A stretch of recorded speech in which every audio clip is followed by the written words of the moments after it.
இந்த erectile dysfunction அப்படிங்கிற ப்ராப்ளமுக்கு temporary supplements மட்டும் போதுமா, இல்லை டயட்டில் ஏதாவது சேஞ்ச் பண்ணால் அந்த டயட் ரொம்ப யூஸ்ஃபுல்லாக இருக்குமா அப்படிங்கிறத பற்றி பார்ப்போம். டெம்பரவரி எடுக்கக்கூடிய சப்ளிமெண்ட்ஸான சில்டனாஃபில், வயக்ரா எல்லாமே அது பேர்லேயே இருக்க மாதிரி டெம்பரவரி சொல்யூஷன் மட்டும்தான். நம்ம கிச்சனில் இருக்கக்கூடிய ஃபுட்ஸ், ஈஸியாக கிடைக்கக்கூடிய ஃபுட்ஸ் நம்ம எரெக்ஷன் ப்ராப்ளமுக்கு ஹெல்ப் பண்ணுமா அப்படின்னா கண்டிப்பாக யூஸ்ஃபுல்லாக இருக்கும். அது என்னங்கிறத பற்றி பார்ப்போம். நம்ம பாடியில் நைட்ரிக் ஆக்சைடு அதிகமாக இருந்துச்சு அப்படின்னா பிளட் ஃப்ளோ ரொம்ப ஸ்மூத்தாக நல்லா இருக்கும். ஸோ நைட்ரிக் ஆக்சைடு அதிகமாக கொடுத்து பிளட் ஃப்ளோவை இம்ப்ரூவ் பண்ணி எரெக்ஷனுக்கு சப்போர்ட் பண்ணக்கூடிய பூண்டு மற்றும் இஞ்சி தான் first.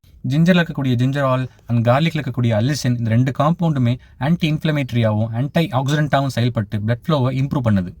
Protein and vitamin D சோர்ஸை கொடுக்கக்கூடிய எக்ஸ், ஜிங்க் அண்ட் மெக்னீஷியம் போன்ற நியூட்ரியன்ஸ் அதிகமாக கொடுத்து எரெக்ஷனுக்கு சப்போர்ட் பண்ணக்கூடிய சீட்ஸ் அப்படின்னு பார்த்தோம்னா பம்கின் சீட்ஸ், வால்நட், அத்தி, பிஸ்தா, இது எல்லாமே யூஸ்ஃபுல்.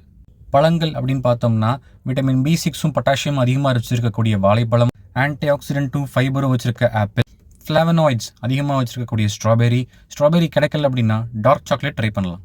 காஃபி அளவாக குடித்தா நல்ல யூஸ்ஃபுல். அதிகமாக குடித்தா பர்ஃபார்மன்ஸையும் கம்மி பண்ணலாம், ஸ்லீப்பையும் கெடுக்கலாம். இது கூட நல்ல தூக்கம், regular physical activity plus BP இருந்தால் பிபி கண்ட்ரோல், சுகர் இருந்தால் சுகர் கண்ட்ரோல், ஸ்மோக்கிங், ஆல்கஹாலுக்கு நோ, இது எல்லாமே கேம் சேஞ்சர்ஸ். இது எல்லாமே பாடியோட பேசிக்ஸை சரி பண்ணாவே பாடி நேச்சுரலாக பெட்டராக ஒர்க் பண்ண ஆரம்பிக்கும். ஸோ எரெக்ஷன் ப்ராப்ளம் கண்ணுக்கே தெரியாமல் போயிடும்.